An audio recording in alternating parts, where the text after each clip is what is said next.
Sí, pero no vamos a seguir hablando de lo que pasó porque lo que pasó, porque no pasó. tiene sentido ya. Sí. Lo que pasa es que a veces pasa en dirección contraria. Sí, hay una cosa que Vladimir mencionó y que de veras yo lo he pensado desde que Vladimir hizo la observación, que se ha hecho una tremenda injusticia histórica con respecto a Daniel Oduber. Definitivamente, hay que estudiarlo. ¿Cómo lo mataron con la última reunión esa en San Ramón? La gente de él, la gente que él había sacado de la nada, porque no eran ni políticos ni nada, los había puesto en posiciones importantes porque consideraba que era gente muy capaz. No voy a citar nombres. Y resulta que hacen esa barbaridad. Pero antes de eso, en la Asamblea Legislativa empezaron a lanzar cargos velados sobre la autoridad superior, dando a entender que era él. Lo ligaban al narcotráfico. Y se le pintaba como el jefe del narco en Costa Rica. Claro, no, esa es la realidad. Y que era poderoso, que tenía más dinero que Somoza, me dijeron a mí una vez. Y yo, ¿cómo es eso? Bueno, y se muere, ¿verdad? Y resulta que, ¿dónde estaba la fortuna? ¿Dónde estaba? En la finca La Flor, ¿verdad? Que era todo lo que tenía y un poco de ganado. Pero él tenía, pues, una finquita bien organizada. Y lo demás se lo llevó el viento, ¿sí? Como lo que el viento se llevó. Sí, es decir, sí ha habido una injusticia y no se rectificó eso. Bueno, pero lo que pasa es que debió hacerse. En política lo que pasa es que las rectificaciones solo las proporciona el tiempo, porque sí, está muy cerca. Pero pasó el tiempo. Pero y ahí no ha pasado tanto tiempo. Claro, ¿cómo que no ha pasado? ¿Cuánto tiempo ha pasado? Vea, es que la historia... yo recuerdo la famosa conversación apócrifa, creo que fue, pero entre Zhou Enlai y Kissinger. Según esta, Kissinger le había preguntado a Zhou Enlai, el ministro de Relaciones Exteriores de China, cuando se cumplieron los 200 años de la Revolución Francesa, ¿qué piensa usted de la Revolución Francesa? Y entonces Zhou Enlai le dijo, bueno, ¿sabe lo que pasa? Es que 200 años es muy poco tiempo. Claro. Para los chinos sí, claro. Una civilización de más de 6.000 años. Claro. Yo creo que esa conversación es apócrifa porque no había... No, pero ve. Que era también tirarle a la Revolución Gringa. Claro. 1776. Sí, claro. Perdóname un minuto, Fernando. Vos decís que no ha pasado suficiente tiempo. Las enmiendas históricas que no se cumplen se convierten en piedras y entonces va a pasar a la historia ya dentro de 50 años, mira, lo que sea, como un sinvergüenza. Mira, el caso, esa es la realidad. El caso de no es así. Entonces, el caso de Juan Rafael Mora, por ejemplo. Yo me acuerdo cuando ahí en la librería universitaria, cuando un señor Montealegre, que la dirigió Fernando, un señor Barahona, claro. un señor Barahona de Alajuela y yo nos sentamos a hablar de Juan Rafael Mora y decidimos que íbamos a crear, que íbamos a crear un movimiento que se llamaría Mora Vive y que tendría tales colores, tales colores, y que estaría encaminado a reivindicar la figura de Juan Rafael Mora. Yo naturalmente soy con mucho entusiasmo, además el grupo se empezó a integrar y se reunía ahí en la librería. Ahora decidieron reunirse en el Club Unión, lo cual lo hace un poco áspero. Sectario. No, porque a la librería pueden llegar en blue jeans y yo no puedo llegar en blue jeans. Pero además la estatua de Mora le da la espalda al Club Unión. Sí, claro. Sí, pero lo que quiero decir es que en unos pocos años y la figura perdón, Bolívar sin disimulo y sin faltarle el respeto resolvió volverle al indio González Nieto, que era la tienda que estaba al frente. No, pero digo que uno es como vamos a ver, el tiempo lava más que el agua clara. Pero bueno, A veces, y como a veces. algo que lo que está pasando. Óyeme, perdón, nada más para terminar. Como lo Pero entonces- criticaron al autor de ese poema, entonces lo cambió en el tiempo, ¿eh? Y puso Bolívar con disipeto y sin faltarle al res mulo, resolvió volverle el nieto al indio González Mulo. Ay, muy chica. Bueno, pero tío, yo creo que recordemos que para para los que triunfan en cualquier momento siempre hay un principio que enunciara al oído de ellos, como aquello que hacían con los vencedores en Roma, ¿verdad? Recuerda que no eres inmortal, era así lo que le decían. Sí. El que yo tengo es uno que se lo suelto a todos los presuntuosos. La inmortalidad es solo vitalicia. Sí, claro. Por eso cuando yo veo a algunos que se empeñan en monumentearse, automonumentearse. Yo confieso que a mí tal vez influye mucho la amistad que tuve con Daniel durante muchos Por años, supuesto. ¿verdad? Y entonces sí, me dio cólera. Y cuando se abrió la mortual y yo vi, dije, canallada fue esta, ¿no? Y tengo una famosa acta misteriosa, yo te la pasé, ¿no? El acta negra en que resolvieron bueno, sí. echar a Daniel y todo eso. Y uno lee las personas que están ahí y dicen, qué barbaridad. Esa será como Voy a traerla para que como la será- vale la pena. interesa. Era el mucho acta más. negra que yo la tengo de la expulsión del doctor Rafael Ángel Calderón Guardia del Colegio de Médicos. Esa no la Ah, conozco. también. Ah, yo la Sí, tengo. sí, claro. Bueno, pues voy a traer esa y traer esa. Porque vale la pena leerla. Puchica, uno lee las personas y dice, uno, ¿cómo va a ser que estos actuaran así? Bueno, sí, actuaron así. ¿Y quiénes defendieron? Ahí están también, curioso.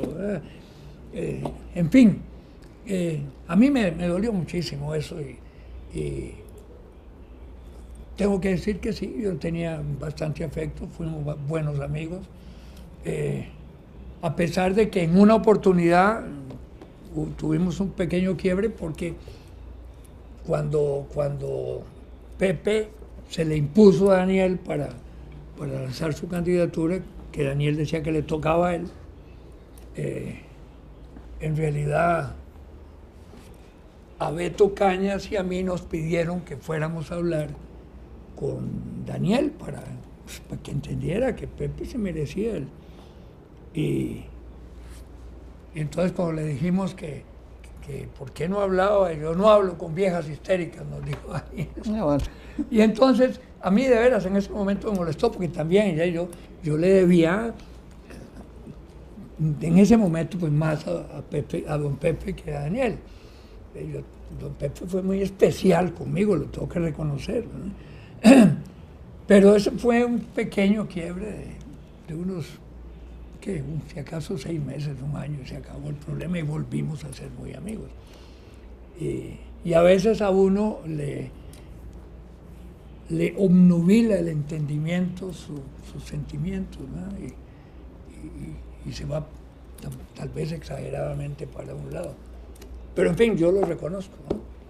Ahora, El problema con Daniel es yo que tomé- está marginado hasta el propio Partido de Liberación Nacional. Sí, claro, sí, ese- claro. Entonces, si lo tienen ahí marginado, más marginado está en las otras tiendas, Sí, ¿verdad? sí, Sí, claro, no. Entonces cuesta mucho verdaderamente tener el reposo Sí, reubicarlo. y el reposo emocional como para Históricamente. ubicarlo y rescatar su figura como un gran personaje nacional que fue, Claro. ¿verdad? Y que la historia en algún momento tiene que reivindicar, porque el problema de la reivindicación histórica es que al final cualquiera puede ser reivindicado. Es decir, nadie podría dudar, por ejemplo, de que dentro de 50 o 60 años de pronto a alguien se le ocurra nombrar a Laura Chinchilla benemérita por ser la primera mujer presidenta, por ejemplo. Eso es posible, claro. Posible. Sí. Posible, mamá. Así que tiraste una piedra y No, para no, 50 años, ajeno. no, para 50 años. 50 años, adelante. sí, claro, sí. Ay, bueno. Cuando Sí, toda la no, generación pero espérate, antichichilla yo no sé qué edad desaparezca. tiene, pero pues está hablando de 50 años. Bueno, sí, está bien. No, es que los benemeritazgos sean post-mortem. Ahora se acostumbra a darlos en vida. Eso está bien en algunos casos, me parece a mí. En vida, Sí, se pueden dar. sí se pueden dar. ¿A quién se lo dieron? No se lo han dado. Creo que Ah, a los últimos se los dieron en vida algunos benemeritazgos. ¿de veras? A Dengo, ¿A quién? a Jorge Manuel. A Jorge Manuel. Bueno, pero Jorge Manuel ya estaba muerto. No, Sí, No, se estaba- lo dieron en vida. Estaba enfermo. Y Sí, ya. sí, estaba- A eso me refiero. Pero No, estaba en vida. Sí, sí, estaba en sí, vida. sí, sí. Ahora, ese sí que se lo merecía, en todo aspecto. Bueno, pero Sí, sí, no, de acuerdo. ahora yo no recuerdo otro porque Manuel Mora, creo. Ah, no, mentira. no, Manuel ya Mora había muerto, ya había fallecido. póstumo. Sí. Por cierto, el día que le dieron el benemeritazgo a Manuel en la Asamblea Legislativa, yo estaba ahí. Y vi todos los diputados pararse, excepto Abel Pacheco. Abel Pacheco no le dio el benemeritazgo. No votó a favor del benemeritazgo, eso lo vi yo. Bueno, pero igual pasó cuando se lo dieron. Espérate, Bueno, no es una culpa, y él si no quiere dárselo, ¿Cuál? tendrá No, sus claro, razones, claro. pero digamos, a García Monge se lo dieron. ¿Verdad que sí? sí, claro. Sí, claro. Bueno. Pero no fue en vida. No Ah, estoy bueno. diciendo eso, estoy diciendo otra cosa.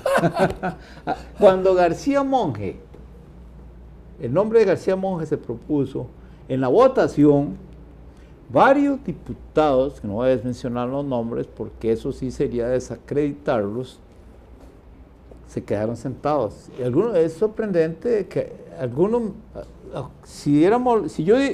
ya, me acuerdo especialmente de uno, digamos, pero fue una cosa visceral, miserable también, visceral y miserable. En el caso de García Monge, peor todavía, porque en las elecciones, para las elecciones del 58, él muere en el 59, ¿verdad? García Monge le proscriben un partido político que se llamaba Partido Progresista Independiente Sí, y no le permiten participar en las elecciones del 58. como candidato a diputado. Y esa proscripción, en aquella época de los 50, tenía que tener aval legislativo. Es decir, los diputados, junto con el Tribunal Electoral, proscribieron a Joaquín García Monge, ¿Y por qué? ¿Sí? porque ahí habían algunos comunistas, digamos, Ajá. participando con él. Entonces, de acuerdo al decreto número 105 de la Junta de Gobierno, de 17 de julio del Sí, 48, sí, claro, se claro. prohibía la participación de los comunistas de Vanguardia Popular y de cualquier denominación que Sí, adquirieran en el sí, futuro. sí, sí. Como ellos tenían las listas de los comunistas, porque las habían capturado con la guerra, de los sindicatos y del partido y todo eso, entonces tenían un control de quiénes. Entonces, cuando se inscribían partidos, chequeaban quiénes habían y legalizaban. Entre ese periodo, de 1949 al 69, legalizaron casi una docena de partidos en Costa Rica. Es que a la gente se le olvida eso. Pero cuando ilegalizaron el de García Monge, lo ponen fuera de la ley a García Monge con participación de la Asamblea Legislativa.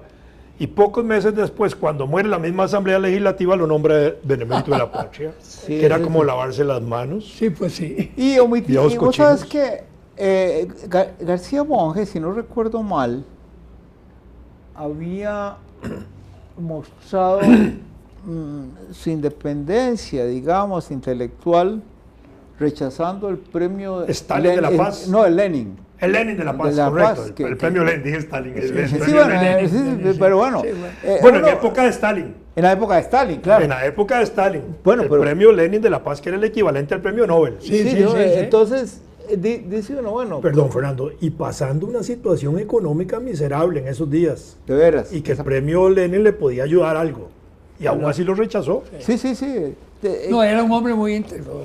Pero Muy por eso- humilde, pero muy, muy íntegro. Pero ¿por qué lo rechaza Joaquín García? No hay nada escrito que él diga por qué. No se dijo nunca. No, bueno, puede haber sido por prudencia, por... Yo tengo mi impresión que era por las relaciones de amistad que él tenía con la intelectualidad europea, obviamente, y que se también. reflejaba en el repertorio americano. Exacto. sí. sí, Y esa pues, intelectualidad seguramente lo tenía informado a él de lo que hacía Stalin. Sí, claro. Contra los intelectuales rusos y contra la cultura rusa y contra un montón de cosas donde reprimían brutalmente. Y entonces, elegantemente, no lo aceptó. Sí, no, es cierto, cuando yo cuando leí sobre esto, ya no me acuerdo en qué circunstancias. Yo estuve muy cerca de los documentos que él dejó, su biblioteca, en un periodo en que en la universidad intentaban hacer una investigación a fondo sobre las cosas manuscritas que él había dejado y todo, pero había cierta reticencia en su familia, entonces el asunto no llegó a más, pero sí, yo estuve de cerca. Si había reticencia para rescatar a Joaquín desde una perspectiva muy social y política y vinculada a las organizaciones sociales y eso. Me imagino, pero el grupo que quería hacer... Absolutamente cierto, Fernando. Fíjate que una vez yo estuve en un debate en la escuela, en el auditorio de educación, y ahí estaba don Eugenio García, el hijo. Ah, sí, sí, claro. Y yo defendiendo a García Monge como un hombre vinculado a los sindicatos y a la lucha sindical y organizador del 1 de mayo. Y se atrevió a decir él que eso no era cierto, que él no estaba ligado a eso. Y yo decía, pobre hombre, no conoció a su papá, fue lo que pensé. Ah, bueno, Porque, yo no sé. es decir, me parecía que no, él no podía borrar una imagen popular, populista, antiimperialista que tenía don Joaquín, ¿verdad? Porque la tuvo. Claro, pero lo que ¿Verdad? pasa es que don Joaquín García Monge se dedicó más a la cuestión de su revista y a ese campo puramente literario, intelectual, con sus conexiones, que a ser muy beligerante en el otro campo Yo creo político. que lo que Pues que no pasa era beligerante, Por pero eso, no estaba era. activo Sí, y estaba comprometido. sí. No, claro, claro. Y escribía. Pero claro, no, por eso, yo creo que podríamos ser injustos con él pensando que solo la revista hizo, ¿verdad? Ah, no, por muy supuesto. educador. Yo recuerdo un detalle que me conmovió mucho. Cuando estuve ahí en ese lugar, que para mí era, yo tengo como que, para mí era una mezcla de biblioteca y santuario, porque ahí se trataba de, ahí estaba la presencia de él en un montón de cosas. Sí. Tenía un fichero, las fichas eran antiguas papeletas electorales recortadas, todas de pedacitos del mismo tamaño, es decir, era un ahorro de papel, ¿verdad? Muy grande. Y entonces en el fichero se nos indicó qué era lo que había y de luego no lo tocábamos ni lo desordenábamos. Pero me llamó la atención eso y me pongo, por curiosidad, a ver los reversos de algunas de esas fichas y aparecían los nombres de los candidatos a diputados en elecciones muy viejas. Y me acuerdo que había una de la provincia de Limón, la papeleta de diputados de la provincia de Limón, no me acuerdo en qué elecciones, y la de un partido la encabezaba el papá de Joaquín Gutiérrez. Es un detalle que fortuito, porque yo jalé esa ficha y en eso estaba Yo tengo una papeleta de las elecciones de 1930, me parece, de San José. Y es interesante ver ahí que candidatos a diputados podían ir en varios partidos. A ver. Sí. ¿Cómo? Un día voy a buscarle, Qué la voy a traer. interesante. Sí, claro. Sí. Pero además unas personalidades Claro. de película. Una cosa Pero uno se encuentra aquí un candidato en un puesto y por aquí el mismo candidato en otro puesto, en otro partido. Oíme, Interesante eso. Lo que definitivamente hay que modificar, porque ya es necesarísimo, es ese esquema de elección de diputados con esas listas y toda esa vaina, ¿verdad? Que uno vota por una lista y conoce a dos. ¿verdad? Pero te puedes Eso no puede sentar, ser. te Pero puedes perdón. sentar a esperarlo. Pero Ok, tal porque vez. los que tienen Pero- en su mano la modificación son los mismos que le tendrían terror a eso. Pero espérate, es que son cosas que tocan hasta el raciocinio. En un país, por lo menos el tiempo en que yo estuve allá, como El Salvador, en que mandaban las cachuchas, ¿verdad? Era un militar tras otro, militar tras otro. Cachucha le decían a Figueres, Sí, sí. En Cuba le pusieron así, sí. porque usaban la cachuchilla. Sí, pero la palabra era, Ajá. la palabra en Costa Rica era de de uso, De uso común. Sí, Sí, sí, sí, sí. Pero óyeme esto, en las elecciones de alcaldías y las municipales en El Salvador, sí eran bastante honestas, porque no les interesaba el poder ejecutivo.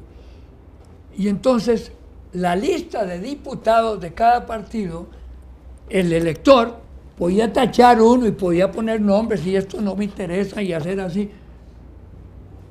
Era mucho más legítima, porque estabas escogiendo a tus diputados. ¿Cómo va a ser? Pero Yo no mira, digo que lo hagan igual, porque me imagino pero un montón de en tachonazos Costa Rica aquí. se ha dicho eso Pero hasta tiene que modificarse hasta eso. la saciedad. Desde que yo era carajillo se dice eso en Costa Rica. De acuerdo. Y los que tienen el poder de cambiar eso son los mismos que no quieren que eso se cambie porque iría contra sus propios intereses, porque probablemente la mayoría de los que están ahí donde se puede cambiar eso, nadie los volvería a usar. Entonces eso para mí que me parece que está muerto. Dice que hay que aterrizar. No, pero no nos pone a aterrizar, sino que hace así. Que nos vayamos a pique, Nos vamos a pique, qué bárbaro. porque hablamos del país. Sí, tal vez. Ay, bueno, señor.